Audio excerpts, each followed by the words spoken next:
감사합니다. 구정 설날에 하나님 전에 예배하는 성도 여러분의 가정 속에 하나님의 크신 축복과 평강이 함께 하시기를 기원합니다. 2023년은 1월 달에 신정과 구정이 다 들어있는 달입니다. 그래서 1월이 영어로 제뉴얼인데, 제뉴얼이는 그 원어가 어디서 파생됐냐면 로마 신화에 야누스라는 신이 있어요. 야누스의 신은 얼굴이 두 개예요. 정면의 얼굴과 뒷면의 후면의 얼굴이 두 개여서, 그래서 1월 달이 되면 로마 사람들은 이 야누스 신에다가 정성껏 제물을 드리고 한 해의 평강을 빌었다고 합니다. 자, 앞의 문은 미래를 응시하는 것이고 뒤의 문은 과거를 주시하는 거예요. 두 개의 문이 있다. 그래서 야누스는 두 얼굴의 문을 갖고 있는 로마의 신이다. 거기서 파생된 영어가 1월 달 제뉴얼이라는 단어가 파생된 겁니다. 우리가 새해를 맞이하면 가장 많이 하는 인사가 희망찬 새해라는 말을 쓰는데, 희망을 볼 것이냐 절망을 볼 것이냐, 앞을 볼 거냐 뒤를 볼 거냐.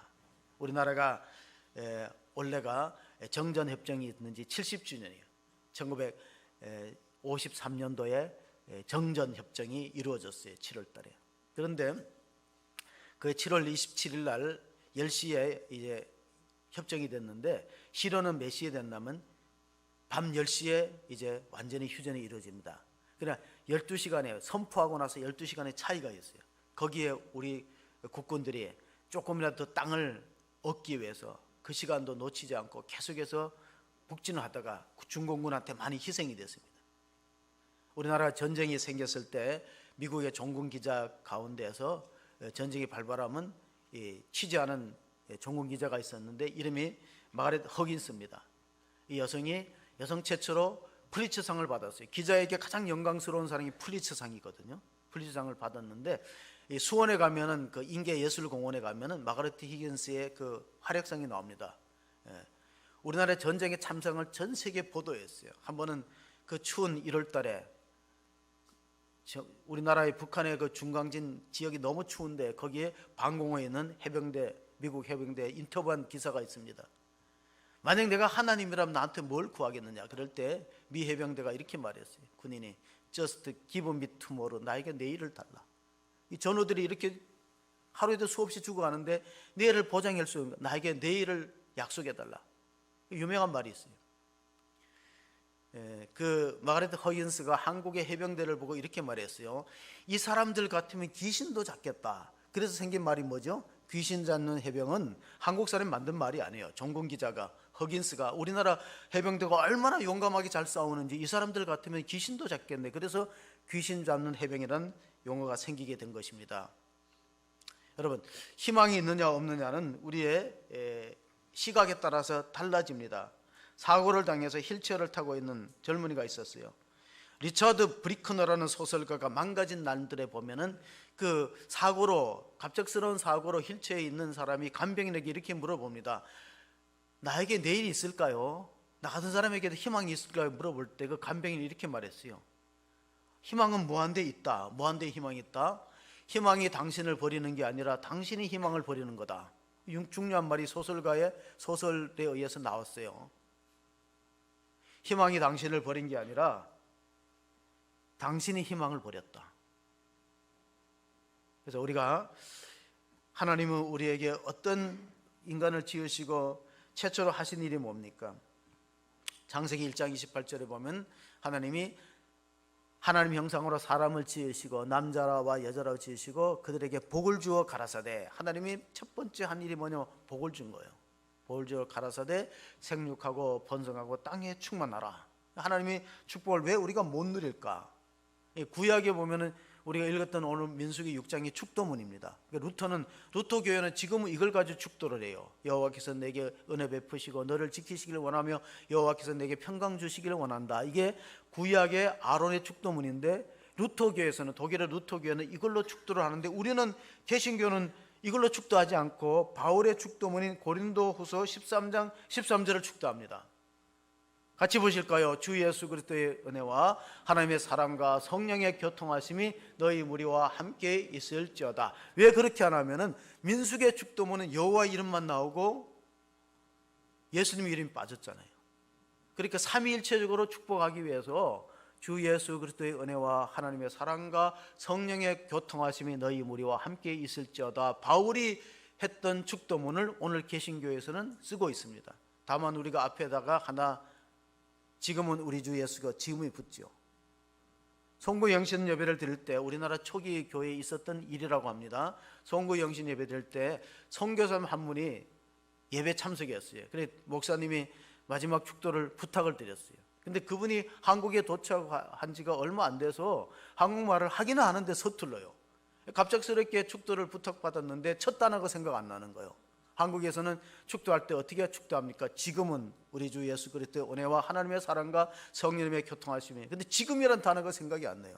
그래서 떠오른 단어가 있었어요. 비슷한 단어. 요새는 우리 주 예수 그리스도와. 그래서 많은 사람이 웃었대요. 요새는 우리 주 예수 그리스도의 은혜와. 좀 어색하지요. 축도가 참으로 중요한 것입니다. 인생에서 중요한 게 세 가지 있다고 하는데 아시죠? 지금은 우리 주 예수께 지금, 황금, 돈, 그 다음에 소금, 맛을 내는 소금. 이게 예배에 참석했던 남편이 이걸 듣고 아내한테 문자를 보냈어요. 여보, 인생에서 가장 중요한 세 가지 금이 뭔지 알아? 뭐라고요? 지금, 황금, 소금. 아내한테 답장이 왔어요. 지금, 현금, 입금. 인생에서 가장 소중한 세 가지가 지금, 현금, 입금. 괜히 아는 척하고 잘난 척하다 손해봤어요. 그래서 남편이 보냈어요. 방금, 쬐금, 송금. 그때 아내가 다시 문자가 왔어요. 지금, 찔금, 출금. 당장 받아서 꺼내서 쓰겠다는 겁니다. 하나님 우리를 향하신 하나님의 뜻이 뭘까요? 하나님 우리를 향해서 희망을 버리지 않기를 바랍니다. 예레미야서 29장 11절에 보면은 예레미야 선지자는 눈물의 선지자라고 하는데 29장 11절에 보면 여호와의 말씀이니라 너희를 향한 나의 생각을 내가 아나니 평안이요 재앙이 아니니라 너희에게 미래와 희망을 주는 것이니라. 하나님은 희망이 하나님은 끝없는 희망을 우리에게 주는데 우리는 자꾸 희망을 포기하고 있습니다. 특별히 우리나라 젊은이들이 많은 희망을 포기하기 3포 시대를 하다가 5포 시대를 하다가 지금 7포 시대라는 거예요. 연애도 포기하고 취업도 포기하고 출산도 집을 마련하는 것도 다 포기하는 희망을 버리는데 과연 그것이 바람직한 거냐? 우리가 과거를 돌아보거나 우리가 5년 전에 동계올림픽을 평창에서 했죠. 그때 이제 금메달 5개를 탔는데 금메달 5개 말고 또 하나의 금메달이 있는데 그게 뭐냐면은 우리나라가 세계에서 여건 지수가 1위는 금메달을 땄어요. 1위. 물론 이제 싱가포르하고 공동 1위인데 뭐냐면 글로벌 금융회사에서 선정한 게 뭐냐면은 세계 각국 중에서 어느 나라 여건을 가장 갖고 싶으냐 해서 1위로 우리나라가 꼽힌 거예요. 왜냐하면 그 1위가 될 때 무비자로 갈 수 있는 나라가 162개국이에요. 북한은 87인데 북한은 무비자로 갈 수 있는 나라가 9개 나라밖에 없어요. 그러니까 우리나라가 세계 모든 사람 가운데서 갖고 싶어하는 여건 지수 1위예요. 싱가포르이. 미국이 5위고 일본과 독일은 공동으로 3위. 원래는 독일이 1등이었는데 떨어진 거죠. 그러니까 우리나라가 그렇게 위상이 높아요. 그리고 1월 달에 여러분 그 뉴스를 보셨으면 알지만은 우리나라 여자 산악인이 그 남극을 올라갔어요. 김영미라는 별명이 철의 여인인데요. 걸어갖고 남위 90도에 태극기를 꼽았어요. 그게 왜 중요한 사건이냐면 아시아 여성으로는 최초예요. 우리나라 우먼 파워가 강한 나라다. 우리나라는 여자를 조심해야 돼. 여자를 우대해야지. 함부로 하면 큰일 나. 우리나라 여성 파워가 얼마나 강한지 남자들도 하기 힘든 그 남극 지점에 혼자 갔어요. 혼자 다른 사람과 같이 가지 않고 칠레 남단에서 칠레에서 남극까지 걸어간 건데 51일 만에 도착했는데 한번 보면은 그 사진이 좀 있는데 저 김영민 평창 출신입니다. 저 밑에는 그 썰매가 있긴 있는데 동력 장치를 안 쓰는 거예요. 중간 보급 없어요. 동력 장치 안 쓰고 중간 보급 없고 혼자서 어깨에다가 해갖고 저거 무게만 해도 한 110kg가 넘는데요. 저기 식량 50kg 들고 그 다음에 여러 가지 이제 장비를 하는데 중간에 보급받지 않고 다른 운송수단 엔진을 쓰지 않고 바람도 이용하지 않고 혼자서 끌어갖고 1180km를 가는데 그야말로 목숨을 건 도전이죠. 중간에 어떤 일을 당할지도 몰라요. 무지원 재고 보급 없고 태양광 충전기 배터리가 가져갔는데 그게 이제 보온 장치인데 태양광 충전기 배터리가 너무 혹한해서 고장 나버렸어요. 그런데 경험이 많아서 하나를 더 가져갔으니 살았지. 만약에 한 개만 가져갔으면 평균 기온이 30도가 영하 30도 넘어요, 낮에도. 그런데 가장 무서운 거는 산에 올라갈수록, 고지에 올라갈수록 바람이 시다는 거야. 바람 소리가 돌아와서 이렇게 얘기하다. 지금도 환청이 들린대요. 바람 소리 쌩쌩하는 거. 혼자 외롭게 51일 만에 남극점에 도달했다, 여성으로서. 이게 굉장히 중요한 사건이기 때문에 신문에 보도했지. 목, 인대 근육이 늘어지고 통증을 느끼지만은 그래도 배고픔과 체중 감소와 모든 거, 그리고 무서움, 그걸 극복하고 아시아에서는 여성 최초로 남극점에 가서 태극기를 꼽았다. 대한민국의 위상이죠. 110년 전에는 영국의 스콧 대장은 자기 밑에 있는 대원들과 갔다가 아문젠이, 노르웨이 아문젠이 먼저 태극기를 그 나라 국기를 꼽았어요. 그 이제 아문젠은 우리가 학교에서 역사 시간에 배울 때 아문젠이 남극을 최초로 탐험한 사람이 되었다. 근데 영국의 스콧 대장은 가보니까 노르웨이가 갔다 갔는데 돌아오다가 동사로 다 죽었어요. 왜냐하면 아문젠은 개썰매를 이용했고 스콧이라는 영국의 대장은 힘센 조랑말을 의지했는데 조랑말은 추위에 약해요. 결국은 그 전문가의 말을 안 듣고 그냥 자기 주장으로 갔다가 죽고 말았죠. 중간에 대원들 다 잃어버렸습니다. 스콧 대장은 그렇게 죽었고, 그 영국의 명예를 회복하려고 그 다음에 출발한 사람이 우리가 잘 아는 어네스트 세클턴이라는 사람. 세클턴은 결국은 남극점을 탐험을 실패했는데도 1000년 동안 영국 BBC 방송에서 선정한 1000년간의 탐험가 10대 중에 5번째로 들어갑니다. 첫째가 콜럼버스입니다. 아메리카 미대륙 탐험 콜럼버스고, 쭉 나오다가 마르코 폴로 나오다가 그 다음에 이 어네스트 세클턴은 왜 실패했는데도 왜 그 사람은 위대한 탐험가로 5위에 선정됐을까? 그건 바로 대원들을 안 죽인 거예요. 대원들을 한 사람도 안 죽이고 다 무사하게 2년 가까운 그런 사투 끝에 돌아오게 한 겁니다. 1913년도에 신문기사에 그 모집 광고가 있는데, 보시면은 신문기사에 모집 광고가 있습니다. 그게 그 어네스트 세클턴이 이 남극을 탐험한 사람, 맨 원티드, 남자를 구한다는데 여성이 9명이나 참여가 있어요. 맨 원티드, 사람을 모집합니다. 첫째, 살아서 돌아온다는 보장이 없습니다. 추위와 배고픔을 각오해야 됩니다. 그런데 돌아오기만 하면 명예가 보장됩니다. 마치 예수님이 12제자를 모집할 때 나를 따르려거든 자기를 부인하고 자기 십자가를 지라는 것처럼 어네스트 세클턴은 이 사람을 구인 강구하는 1913년도의 신문에 보면요, 배고픔과 추위와 혹한을 견뎌야 된다. 그런데 돌아오면 명예가 보장된다. 그런데 몇 명이 지원했냐면 5,000명이 지원했어요. 여성 9명까지 포함해서. 거기서 27명을 선발했습니다. 이듬해 출발합니다. 1914년. 엔도런스, 인내라는 배를 타고 가다가 남극의 그 빙벽에 부딪혀갖고 배가 양쪽에 거대한 그런 이제 그 얼음 덩어리들이 양쪽에서 압축하니까 배가 부서지죠. 다 살 수 없는 상황인데 구명보트에 사람들을 보내갖고 지원을 요청하고 나머지는 이제 배를 버리고 얼음산을 넘어갑니다. 2년의 사투 끝에 한 명도 안 죽었어요. 그 이유가 뭐냐? 그들은 목표가 분명해요. 우리가 희망을 버리지 않는 한 절대 살 수 있다. 우리가 희망을 버리지 않는 한 살아날 수 있다는 목표가 분명했고, 어네스트 세클턴을 비롯해서 대원들이 절대로 부정적인 말을 안 했어요. 우리는 희망이 없다, 또 죽는다, 그런 말을 안 했던 거예요. 불평 바이러스나 희망 바이러스를 차단하고 시간 나면은 같이 뭔가 게임도 하고 그렇게 해서 보내면서 결국 지원병을 받아갖고 이 어네스트 세클턴의 리더십이 위기 탈출의 리더십이라고 많이 이제 기업가들이 소개하기도 합니다. 예일대학교에서, 미국에서 예일대학교에서 조사를 해봤는데 자기 인생의 목표가 뚜렷한 사람은 신입생 중에 3%밖에 안 된대요. 자, 너의 인생의 앞으로의 계획과 비전을 적어보라 그러면은 미국의 예일대학교 명문대학인데 3%밖에 안 적고 97%는 막연하다는 거예요. 근데 나중에 시간이 흘러가 보면요, 25년 후에 이 3%의 소득이, 자기의 비전과 목표가 분명했던 사람의 3%의 소득이 나머지 97%의 졸업생이 합친 그런 자산보다가 더 많다는 거예요. 꿈과 비전이 확실한 거. 사도 바울의 꿈과 비전이 뭐였을까요? 꿈과 비전이 분명한 게 참 중요해요. 우리 새해에는 여러 가지 소원들을 세우잖아요. 자기의 목표와 꿈과 비전이 분명한 게 참 중요하다.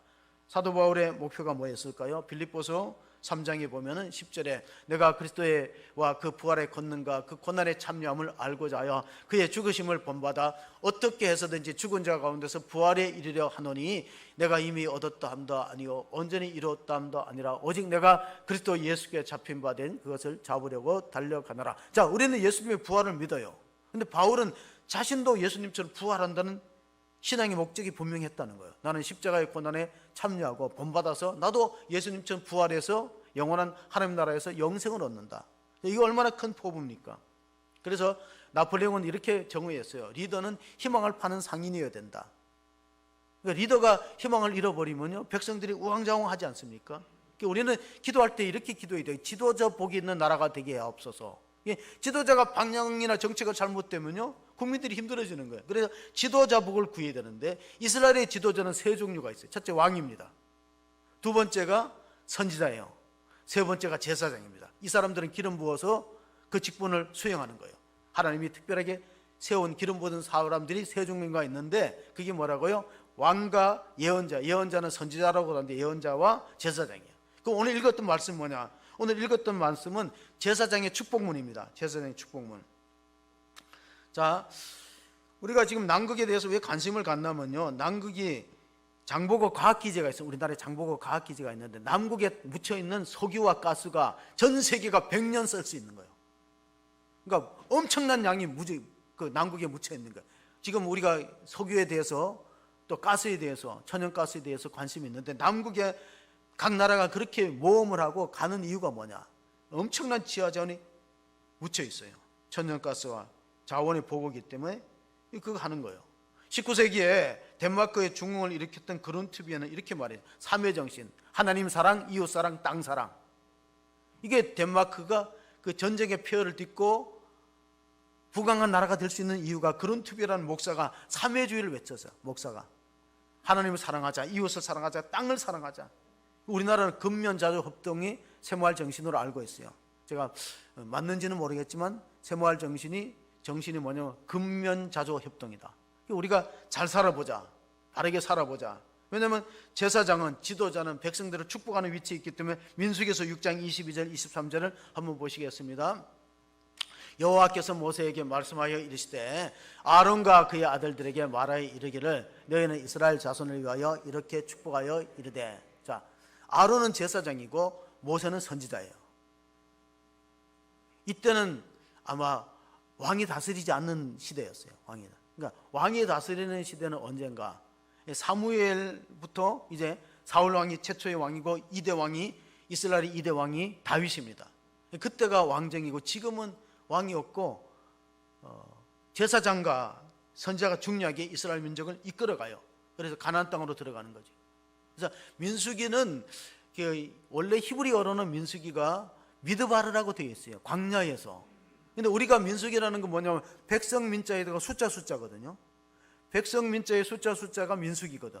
백성의 숫자를 기록한 것이다. 그래서 민수기라는 거예요. 근데 원래 히브리 성경은 광야에서라는 거예요. 광야에서. 그래서 이 민수기에서 가장 중요한 두 무대가 있는데 하나는 광야고 하나는 성막이에요. 자, 민수기를 이해하는 중요한 열쇠, 광야와 성막, 광야.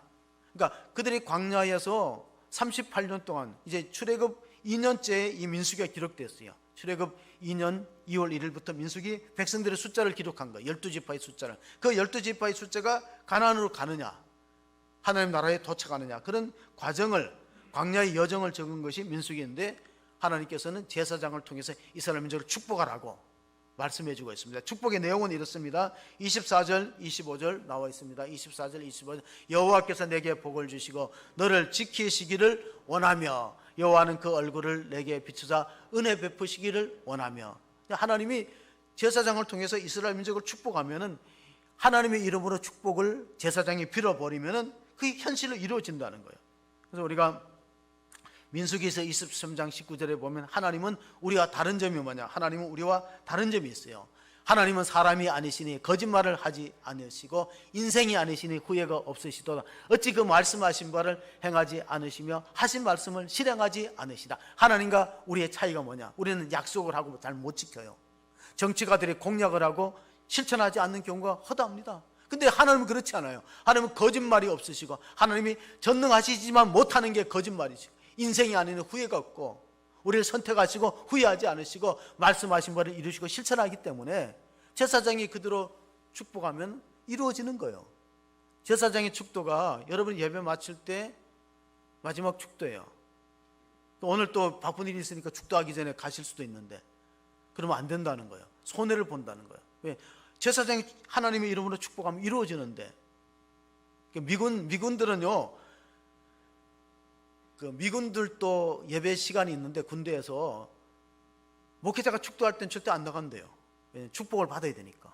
축도하면 그대로 이루어지니까.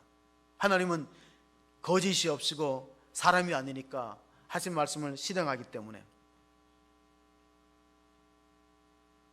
그러면 제가 조금 빨리 마치면은 축도를 받고 가시겠죠.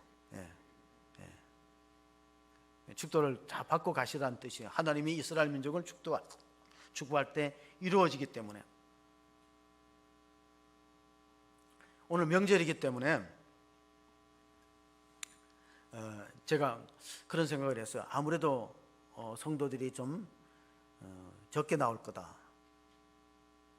그러면은 더 잘 준비해야 되겠다는 생각을 했어요. 왜냐하면은 힘든 시간에 어렵게 나오니까 더 준비를 잘해서 은혜 받고 돌아가야 보람 있지 않는가. 대충 해서는 안 된다. 사람이 적게 나오니까 대충 하자, 그런 생각은 없어요.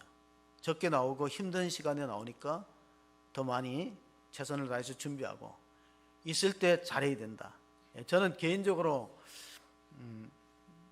은퇴가 되면은 설교를 안 할 계획이고, 기도는 성도를 위해서, 우리 떠나간 교회 교인들을 위해서 기도만 하지 설교는 안 할 생각이에요.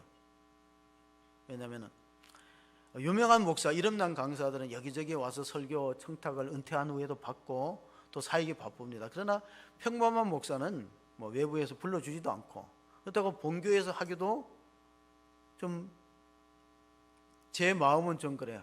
뭐 원칙이 지켜지리라고 보는데 저는 본교에서는 은퇴한 후에 설교를 안 할 생각이다.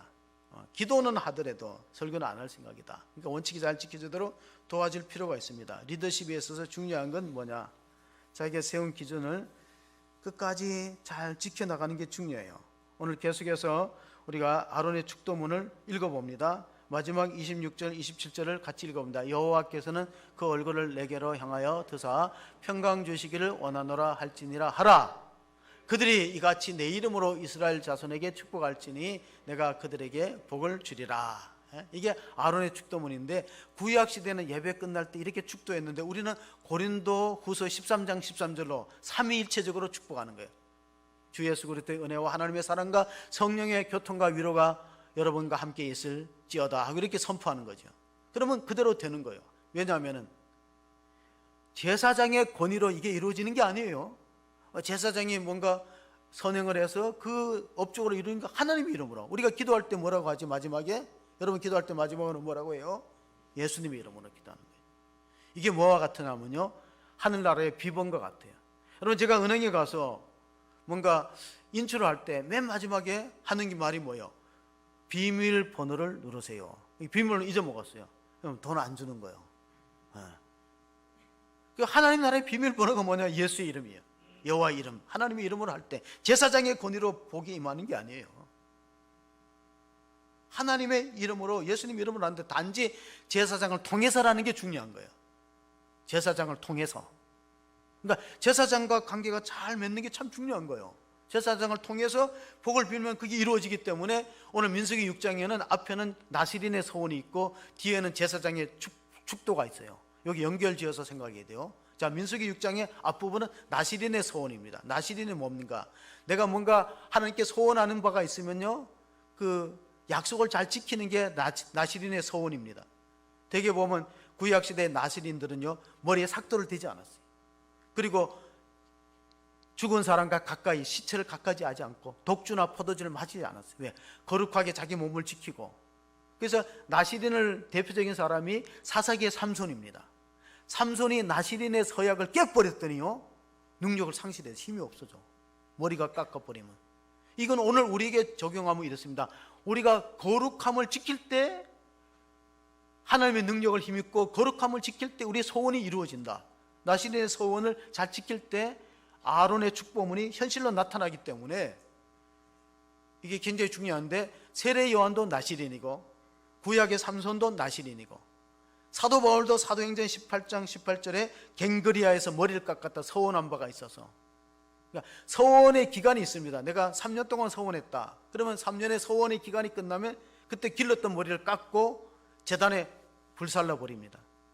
그게 나시린이에요. 그걸 어떻게 보면 우리가 영적으로 나시린이라는 것은 하나님과 서원한 것 잘 지키는 것. 어떤 분은 우리 자녀를 하나님의 앞에 주의 종으로 세우겠습니다. 그런 소원도 있어요. 그거.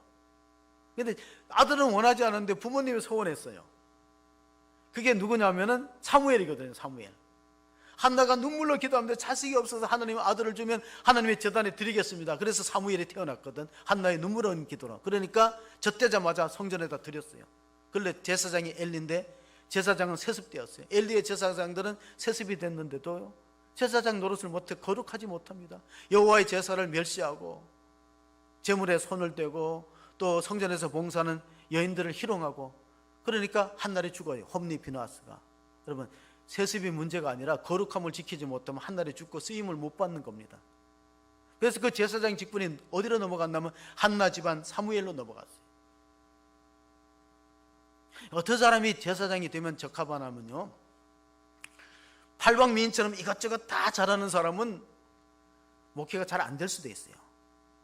흔히 말하면 저 사람은 목회밖에 할 게 없구나, 좀 불쌍하고 부족한 사람, 다른 거 못하는 사람, 그런 사람이 해야 되는 거예요. 누가 하느냐, 세습이 이게 문제를 떠나서 누가 하느냐가 참 중요한데 팔방미인은 어려워요. 그래서 그걸 우리가 뭐라 그러면 우리가 천직이라 그래요. 천직. 그러니까 제사장과 선지자, 왕, 하나님 기름 부으시는 천직이다. 그래서 그런 사람이 쓰임을 받는데 여호와께서 내게 은혜 베푸시기를 원하고 가장 중요한 건 평강 주시기를 원한다 그랬어요. 여러분, 하나님이 내게 복을 주시고 너희를 지키기도 원한다. 그런데 그 사람의 때와 장소에 따라서 복의 개념이 달라요. 아픈 사람한테는요, 돈보다 건강이 회복되는 게 가장 큰 복이에요. 전쟁터에 나가는 사람은요, 살아서 돌아오는 게 가장 큰 복이에요. 여호와는 너를 지키시며 너에게 복 주시기를 원하며 너에게 은혜 베푸시고 평강 주시기를 원한다. 그래서 히브리 사람들은 인사할 때 살롬이라는 인사를 합니다. 거기 다 들어있는 거예요. 들어있는 거. 살롬이라는 단어, 평강이라는 단어 안에 다 들어있는 거예요. 왜냐하면 아픈 사람은 건강 회복이 평강이고, 포로된 자에게는 자유를 얻게 하는 것이 평강이고 살롬. 그래서 우리가 아멘이라는 히브리어 성경에 나오는 아멘이라는 말 다음으로 많이 아는 게 뭐냐? 살롬입니다. 우리가 정말 2023년도에 여러분 가정과 여러분 심령 안에, 교회 안에, 이 나라 안에 살롬이 있기를 바라면서 우리 옆 사람한테 여호와 살롬 있기를 바랍니다. 여호와 살롬 있기를 바랍니다. 여호와 살롬. 그렇게 중요한 거예요. 자, 동양 사람들은요, 오복이 중요하다 그래요. 오복. 오복이 뭐냐면 오래 사는 장수, 수. 그 다음에 물질이 부유한 거, 수, 부. 그 다음에 건강한 거, 강령. 네 번째가 유호덕입니다. 자, 돈도 있고 오래 사는데 이웃 사람한테 욕 먹으면 복이 아니에요. 존경을 받아야 돼. 주변 사람한테. 덕망스럽다, 유호덕. 네 번째가 고정명이, 오복의 마지막이 고정명이야. 그게 뭐냐면 천수를 누리고 사고 없이 자연사하는 거예요. 요즘 사고가 얼마나 많이 있어요. 사고만. 얼마 전에 신문에 보니까 프랑스에서 수녀가 120세 살았다고 토픽에 나왔어요. 뭐 앙드레라는 수녀인데, 당신은 어떻게 그렇게 오래 살았나? 그러니까 규칙적인 생활을 했대, 앙드레 수녀가. 또 하나가 뭐냐니까 미워하는 사람이 없대요. 여러분, 마음의 미움은요, 우리 건강에 안 좋아요. 왜냐면 내 미움이 다른 사람한테 가기 전에 내 건강에 해가 되는 거예요. 미워하는 마음, 화내는 마음, 분노하는 마음. 그리고 주님은 염려하지 말라 그랬어요.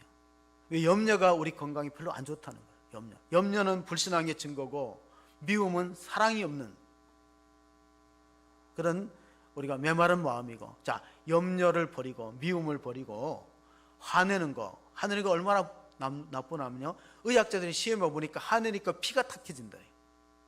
사람이 썩내고 이러는 게 자기 그 피의 요소가 나빠진다는 거예요. 그래서 우리가 그 잠언서 17장 22절에 보면 이런 말씀이 있는데, 잠언서 17장 22절에 보시면은 마음의 즐거움은 양약이라도 심령의 근심은 뼈를 마르게 하느니라. 그러니까 뼈에서 피가 생성돼요. 그래서 골수란 말이 있냐. 심령의 즐거움은 골수의 양약이 되는데 마음의 근심 뼈는, 그러니까 근심이 우리 장수하는 데 방해가 되고, 근심 걱정이, 스트레스가 가장 만병의 원인이에요. 미워하는 마음, 화내는 마음, 그건 내려놓아야 돼요. 그래야 우리가 건강을 유지하고 피가 맑아지는 것인데, 그 120살 살았던 수녀보다 더 오래 살은 사람이 기네스북에 기정되어 있는데 장 루이스 깔망입니다. 이분이 기네스북에 가장 오래 122년 살았어요. 122년. 근데 그 122년 살 때 90세 때, 그러니까 90세 때 옆집에 있는 남자분이 찾아왔어요. 90세 때 47살 먹은 남자분이 이 장깔망이라는 할머니 찾아왔어요. 할머니가 혼자 사는 집이 너무 크고, 할머니 그 돌아가시면 자식도 없는데, 이거 내가 한 달에 매달 생활비를 드릴 테니까 돌아가시면 이 집을, 저택을 주세요. 그러니까 할머니가 오케이 하고 사인했어요.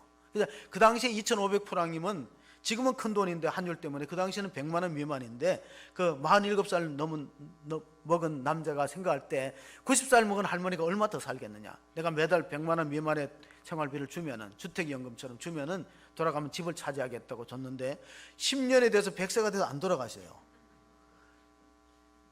20년이 돼도 안 돌아가셔. 30년째 이 사람이 죽었어요. 77살에. 그리고 할머니가 두 살 더 살고 돌아가셨어. 30년 동안 월급 다 먹은 거예요. 그러니까 오래 사는 게 이기는 거다. 여러분 지금 100세 시대거든요. 무조건 건강하고 오래 사셔야 돼. 오래 사니까 이기잖아. 그 남자는 계속 30년 동안 계속 할머니 생활비 대주고 47살에 계약해갖고 77살에 자기가 먼저 가버렸어. 그거 나와 있어요. 기록에 나와 있습니다. 여러분, 하나님을 기뻐하면은 소원이 이루어지는 거예요. 시편 37편 4절을 읽어보겠습니다. 시편 37편 4절을 보세요. 또 여호와를 기뻐하라. 그가 내 마음의 소원을 내게 이루어 주시리로다. 다윗이 성공한 비결이 뭐냐? 그건 하나님을 기뻐합니다. 하나님의 삶의 우선순위, 하나님께 예배하는 걸 가장 기뻐하고 하나님과 가까이 하고, 또 다윗의 성공하는 비결이 뭐냐면은 제사장과 관계가 좋아요. 사무엘과 관계가 좋고, 또 나단 선지자가 책망했을 때 사무엘하 11장에 다윗이 범죄하고 12장에 나단 선지자가 책망했어요. 왕이 잘못했다고 회개하라 그러니까 침상에 젖도록 회개합니다. 그리고 나중에 인구조사할 때도 갓 선지자가 충고를 주면은 잘 받아들여요. 근데 사울은 잘 안 받아들여요. 사울왕은 제사장과 관계가 나빴어요. 하나님 축복의 통로가 막히는 거예요. 제사장과 관계가. 여러분, 학생들이 선생님과 관계가 좋으면요, 그 과목은 열심히 해요. 근데 선생님이 믿고 싫으면요, 그 과목 성적이 떨어집니다. 교회도 마찬가지예요.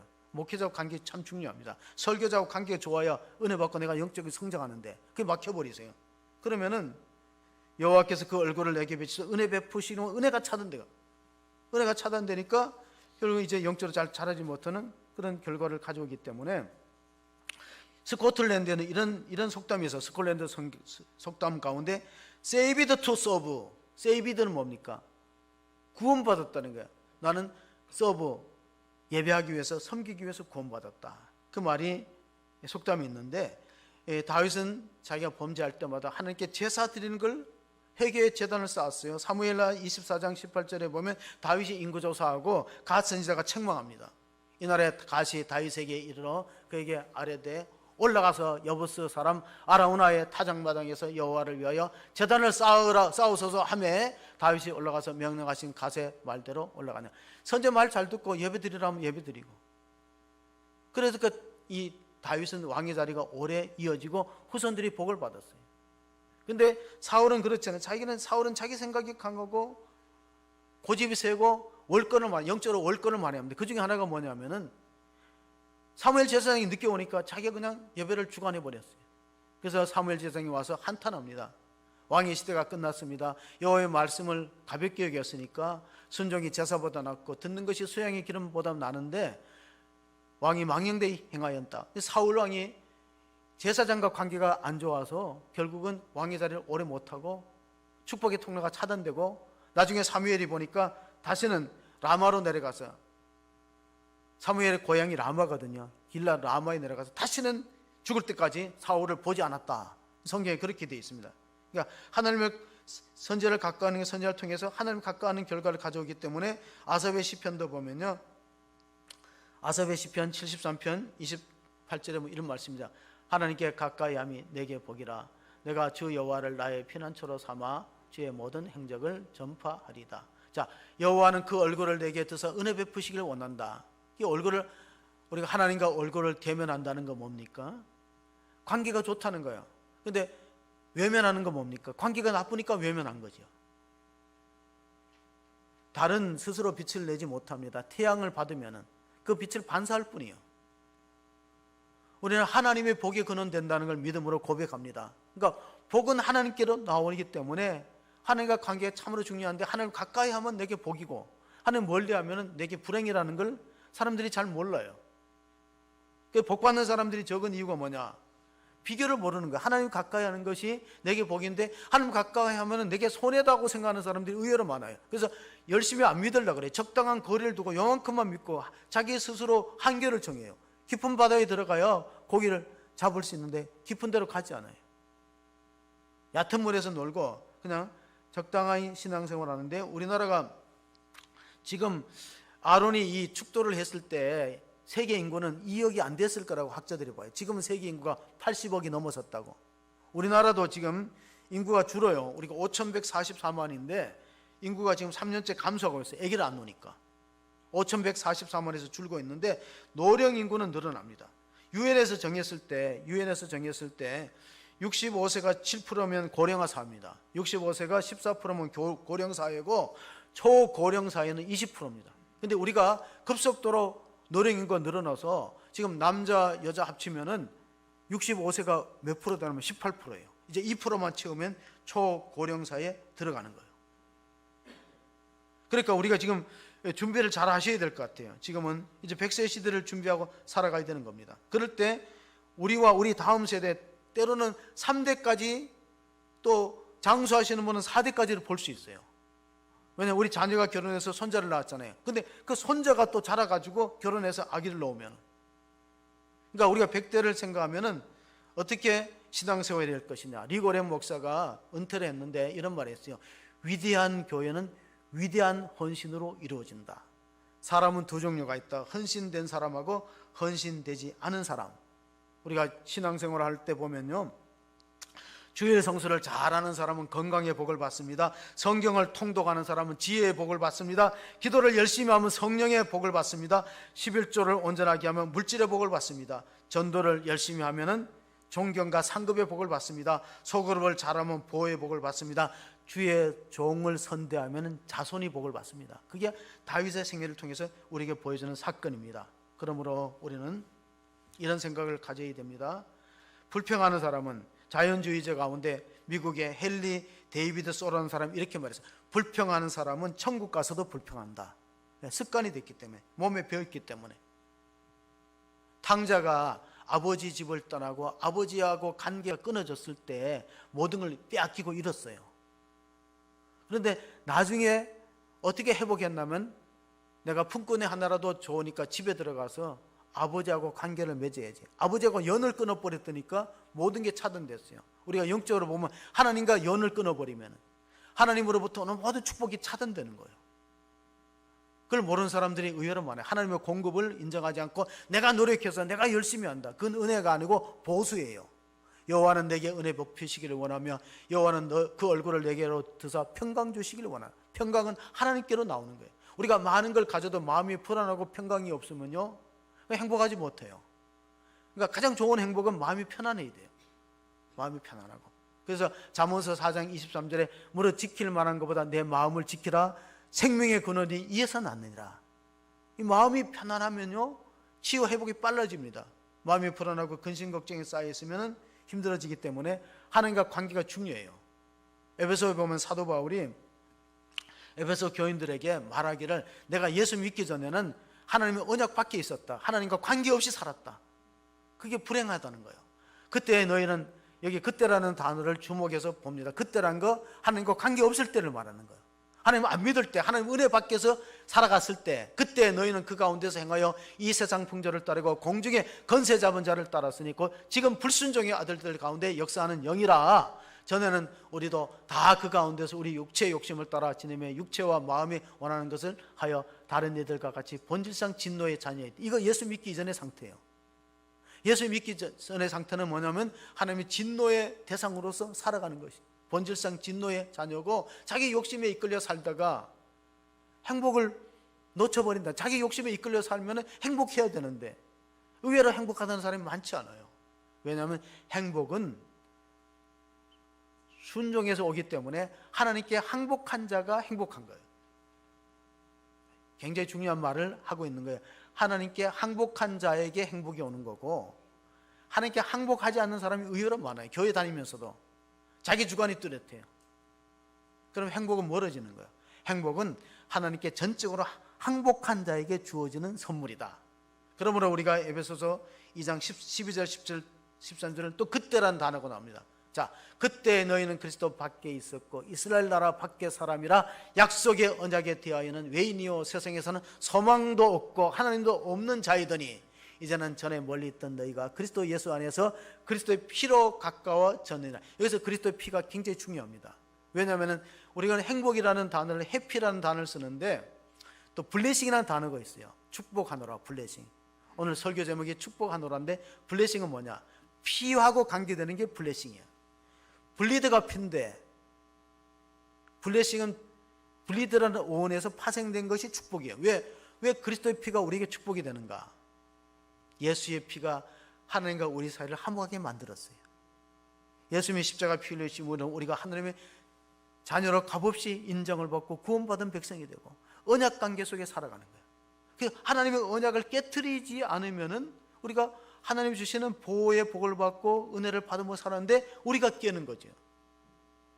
제가 서두에 말했어요. 희망이 우리를 버리는 게 아니라 우리가 희망을 미리 버려버린다. 우리가 하나님을 버리는 거지 하나님이 우리를 버리는 게 아니에요. 그럼 하나님을 가까이 하는 것이 복의 근원된다는 사실을 기억하면서 하나님의 복의 근원 되시고 그 복은 제사장들이 여호와 이름으로 축복할 때 이 현실로 이루어지기 때문에 우리가 관계를 잘 갖고, 한의학에는 이런 말이 있어요. 소통이 안 되면 고통이 온다.